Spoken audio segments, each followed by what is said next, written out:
안녕하세요, 여러분. 오늘 종목 펩트론 보도록 하겠습니다. 자, 펩트론이 장 시작하자마자 마이너스 9.51% 개파락이 나왔고요. 장중에 하한가까지 갔다가 지금은 살짝 말아 올려주면서 현재 마이너스 23%대에서 거래 중에 있습니다.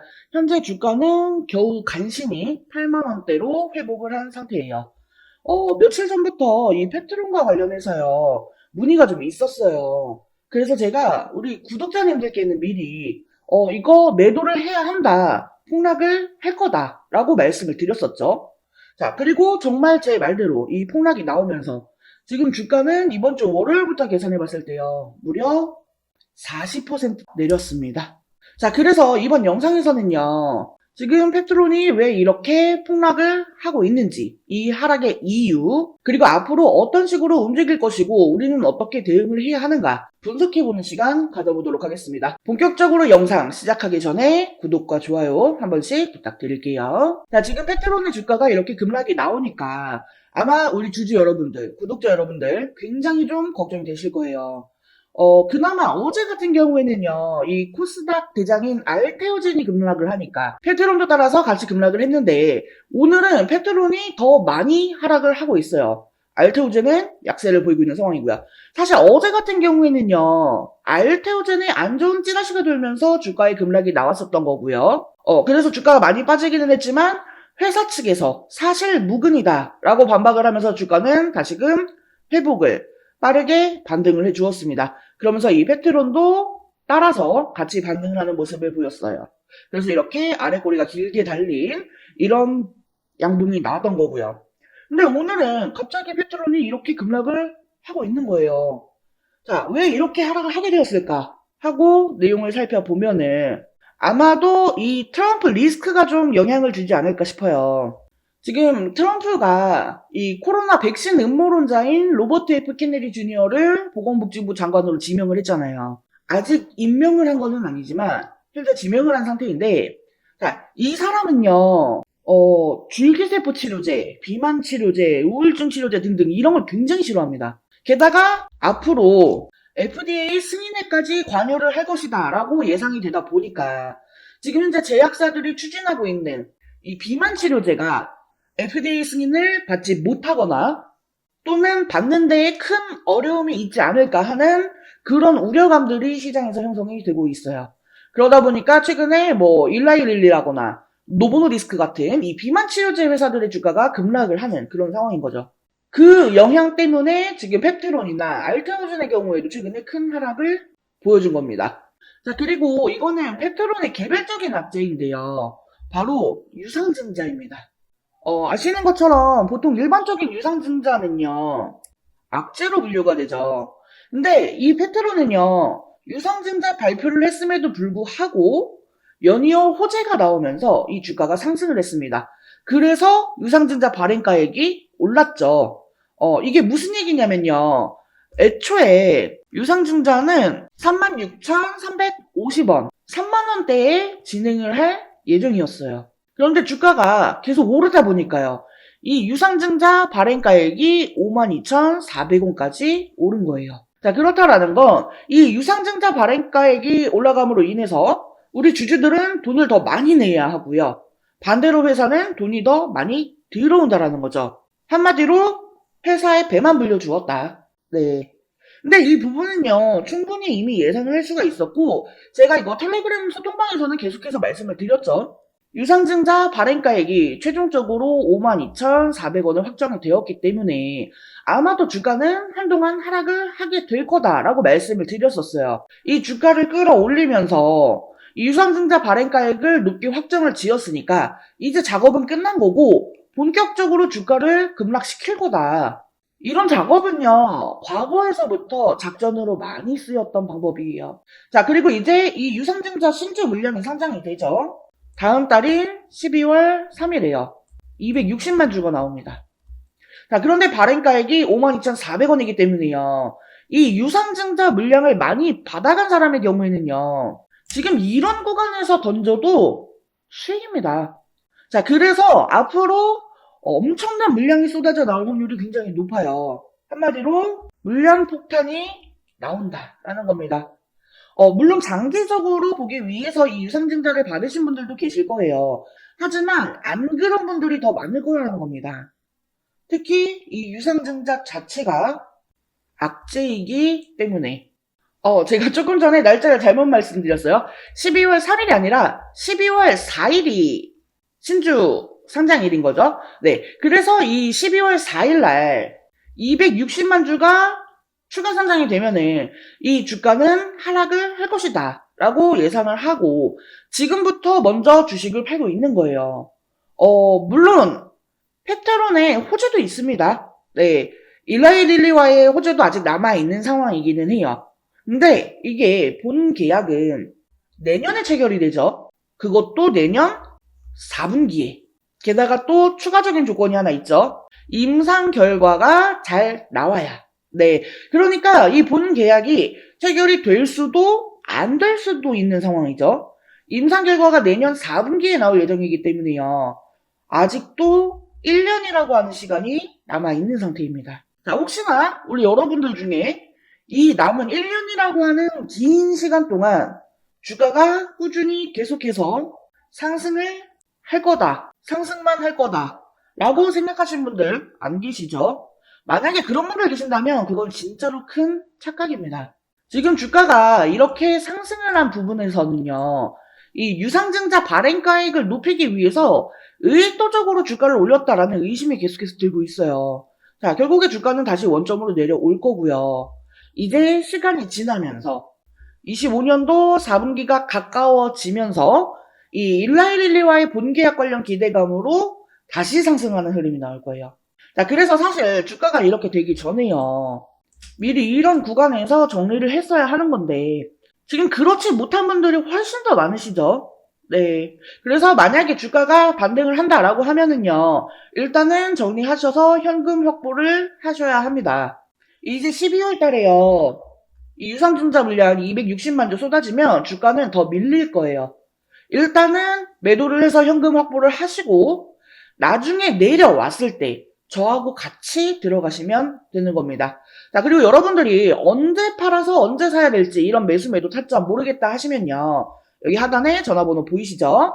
010-7913-1671 이 전화번호로 숫자 5번 또는 종목명, 펩트론 메시지 남겨주세요. 그러면 제가 문자 남겨주신 분들께는 이 펩트론의 매수, 매도 타점을 실시간으로 공유해드리도록 하겠습니다.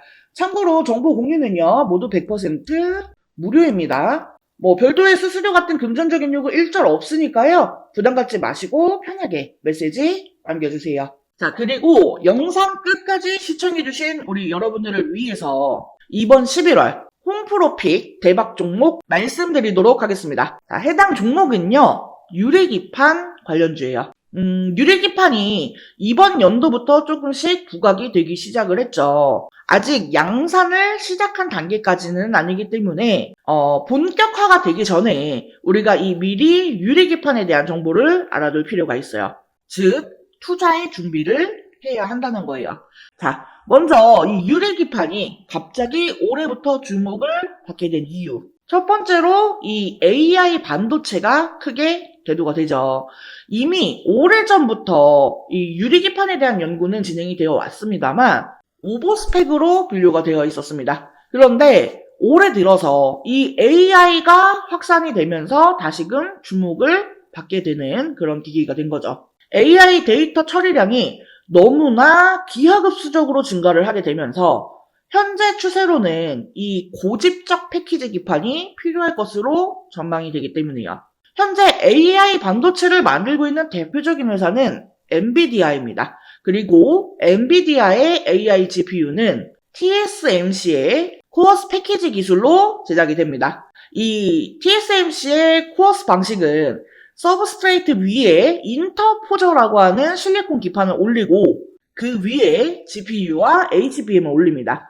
여기서 이 인터포저는요, 각 칩을 하나의 다이처럼 연결을 해주는 역할을 합니다. GPU와 HBM 등 이종 반도체를 하나의 패키지에 집적하기 위해서 사용하는 별도의 기판이라고 보시면 돼요. 이 GPU와 HBM을 인터포저에 함께 실장하면 이 칩 간의 거리가 가까워지고 많은 양의 배선이 가능하며 실장 면적이 축소되어 칩 간 연결 속도가 빨라지기 때문에 데이터 처리 속도가 향상이 되고 전력 소모를 줄일 수가 있습니다. 그리고 여기에 칩넷 기술을 결합하면 생산 수율과 시스템 원가도 개선을 시킬 수가 있죠. 하지만 기본적으로 이 실리콘 인터포저는 패키징 비용이 굉장히 높습니다. 그러니까 앞으로 계속해서 이 AI 데이터 처리량이 늘어난다라고 하면은 그에 따라서 패키징 비용도 계속해서 늘어날 것으로 보여지는 상황이라는 거죠. 근데 만약에 여기에서 유리기판을 사용하게 되면 인터포저를 생략하게 되기 때문에 이 패키징 비용을 줄일 수가 있습니다. 그리고 더 많은 트랜지스터를 집적시키는 것도 가능하다라는 거죠. 그렇기 때문에 지금 이 유리기판이 재조명이 되고 있는 거예요. 자, 그래서 제가 이 유리기판 관련주들을 좀 정리를 했습니다. 근데 우리가 이 모든 종목들을 하나하나 다 살펴보고 매매를 할 수는 없기 때문에 제가 이 기업들이 유리기판과 관련해서 얼마나 많이 이슈를 받았는가 이거에 대해서 비교를 해보니까 가장 많은 이슈를 받았던 기업이 바로 이 기업이더라고요. 그래서 이번 11월 대박 종목으로 이 기업을 준비를 한 거예요. 해당 기업의 특징을 살펴보면은 일단 반도체 패키징용 유리기판 제조 장비를 양산 라인에 최초로 공급을 한 기업입니다. TGV 등 유리 가공 장비를 선제적으로 준비해 현재 납품을 하고 있는 대장주라고 볼 수가 있겠습니다. 지금 이 종목을 포함해서요, 유리기판 3대장이라고 불리우는 종목들이 있어요.